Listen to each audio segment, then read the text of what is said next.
was a little more than a year ago when 46-year-old Oscar Sweeney was found dead in the employee parking lot of the Campbell Soup plant in Napoleon. He died from a single gunshot wound through his left temple. Responders immediately declared the death a suicide. But was it? Lead investigator Brian Duggar takes a closer look. We want to warn you that the subject matter may be disturbing for some.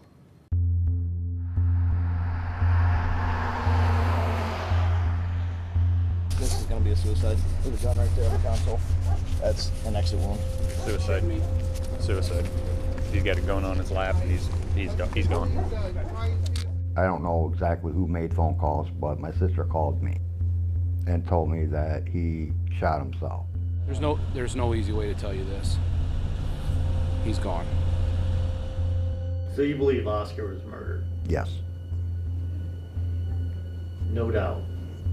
no doubt, 100%. October 29, 2022. Campbell's employee Oscar Sweeney is found dead inside his truck in the plant Napoleon parking lot. A 9mm bullet entered the left side of his head, traveled upwards, and exited just below his scalp on the right side of his head. They had asked me, was he right-handed or left-handed? I said he was right-handed, and at that point they both looked at each other, which to me I knew gave me indication something was not right. The gun was pressed behind Sweeney's left ear. 11 investigators talked to a longtime crime scene investigator who did not want to be named. He said in his decades of experience, the gun should have dropped straight down. Instead, it was found on the center console beneath the right wrist of a slumped-over Sweeney. How does he shoot himself in this manner, and then the weapon ends up in the console with his right arm over top of it? Neither was his hands protected and checked for gun residue. For private investigator Jay Schramm, a retired Toledo police detective, a lot of things about the scene make little sense. The windows were up or down? When I came out here, they were down. Both windows? Yes. Both windows were down on a morning when the temperature dipped to 41 degrees. There was blood on the inside of the door jamb.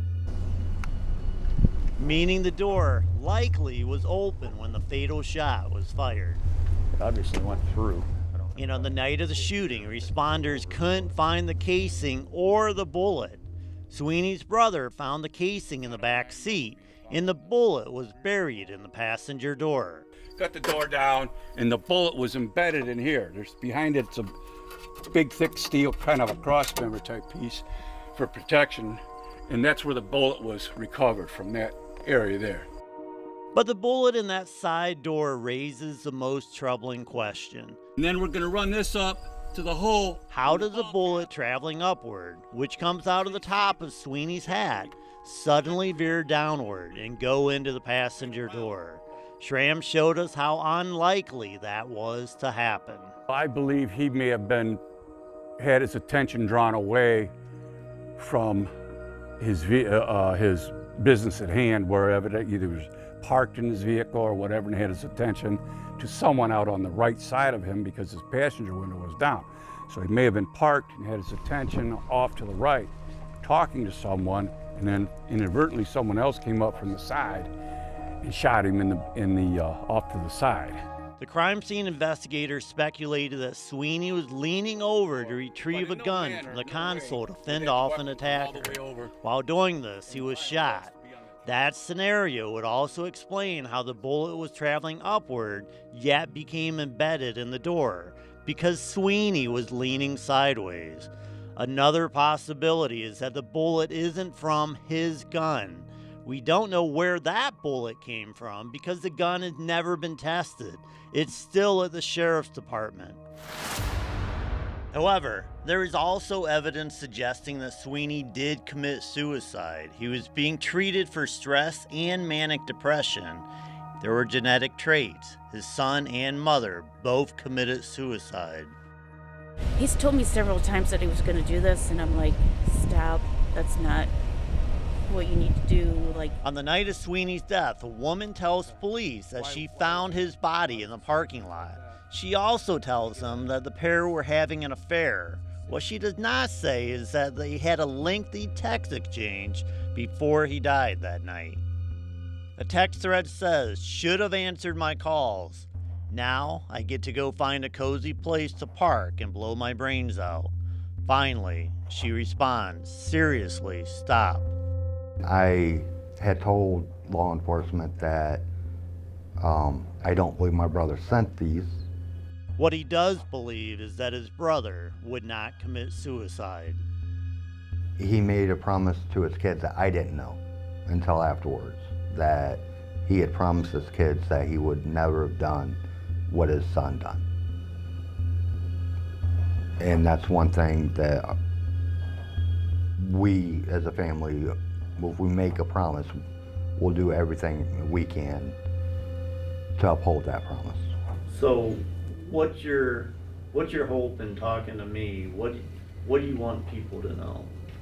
That my brother did not commit suicide, and I would like to see the legal department, the authorities, to be held responsible.